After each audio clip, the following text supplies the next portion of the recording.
Attendez 2 secondes, je passe un appel, là, 2 secondes. Mais non, pas Marion, Marie. Putain, ça m'énerve. Bon, faut que j'apprenne à avoir les idées un peu plus claires ou à penser de façon plus précise. Je sais pas trop. Bref, moi c'est Ozzy et vous êtes sur Mobuzz TV. Bienvenue à tous.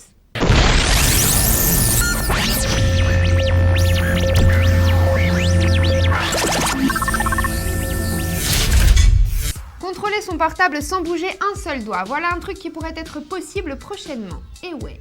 En fait, les gars de Neurosky Inc. travaillent sur un prototype de capteur qui permettrait de contrôler son téléphone via les ondes émises par notre cerveau. Leur système marcherait un peu comme celui utilisé dans le domaine médical et mesure la concentration et la relaxation du cerveau pour passer les commandes au téléphone. Pour l'instant, c'est peu développé leur affaire, mais Neurosky prévoit de tout regrouper sur une petite puce dans un futur proche. Alors que penser? Je sais pas trop. Parce que d'un côté, parfois, on pense à tellement de choses à la fois que ça pourrait être plus fâcheux qu'autre chose comme fonctionnement. Par exemple, je sais pas moi, imaginez-vous la scène. Vous êtes assis et vous pensez à votre ex, juste comme ça, un simple souvenir. Et hop, sans le vouloir, votre portable marque son numéro contre votre réelle volonté. V'là la galère. Mais attendez, on va faire un essai, voir si ça pourrait marcher. Concentrez-vous 2 secondes. Je vais faire la même chose. Alors, pensons très fort qu'on veut passer à la news suivante. Revenons maintenant 2 minutes sur les nouvelles pubs de Microsoft, histoire de se marrer encore un bon coup.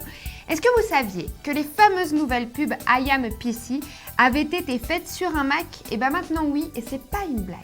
En fait, les preuves de cette affirmation se trouvent sur les métadonnées des images d'utilisateurs de PC qui figurent sur le site web I am PC. En effet, ces données révèlent que les images ont été produites sur des Mac avec Adobe Creative Suite 3. Alors, puisqu'ils ont été pris en flag, Microsoft a répondu à la controverse en indiquant dans un communiqué qu'il était, je cite, commun dans presque toutes les campagnes agences et entreprises de production d'utiliser une grande variété de logiciels et de matériel pour créer, éditer et distribuer, et notamment des Mac et des PC. Ouais. Et puisqu'on parle de Microsoft et d'Apple et que notre intention n'est pas non plus de toujours faire l'éloge des mêmes et de se moquer des autres, sachez qu'une nouvelle faille de sécurité a été découverte sur macOS X.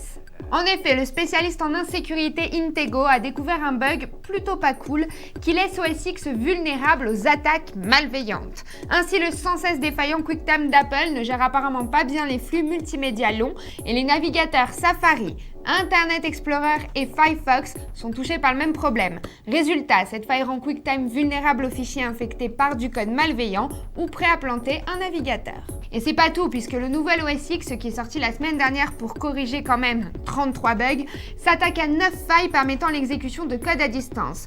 Donc ouais, tout n'est pas non plus tout rose pour Mac, et je suis sûre que ça fait quand même plaisir à Microsoft.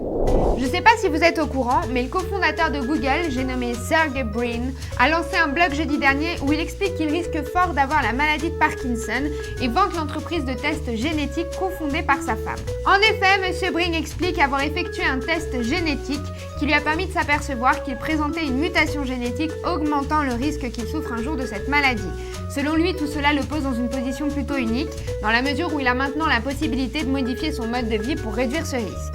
Mais toute cette histoire nous a bien fait réfléchir chez Mobuzz et nous poser en fait plusieurs questions. C'est pourquoi j'ai décidé de vous parler de tout ça aujourd'hui et de lancer un petit débat en fait. Car il s'agit d'un thème plutôt délicat, on est d'accord, il faut l'avouer. Je veux dire, qu'est-ce qui est vraiment préférable? Vivre dans l'ignorance d'une telle possibilité et être pris par surprise uniquement s'il s'avérait que la maladie se développe, ou être mis en garde longtemps avant et vivre avec l'idée qu'on pourrait effectivement tomber malade prochainement? Est-ce que savoir est finalement pire qu'ignorer dans ce cas-là? Profitons autant de la vie quand on sait ces choses ou quand on n'en a pas connaissance? Le débat est ouvert et j'attends des opinions. Si comme moi, l'un des trucs qui vous déplairait le plus serait de vous faire voler votre iPhone, voici une appli parfaite pour vous assurer de le retrouver, surtout si vous vous êtes fait voler par des gars, disons, pas vraiment futés.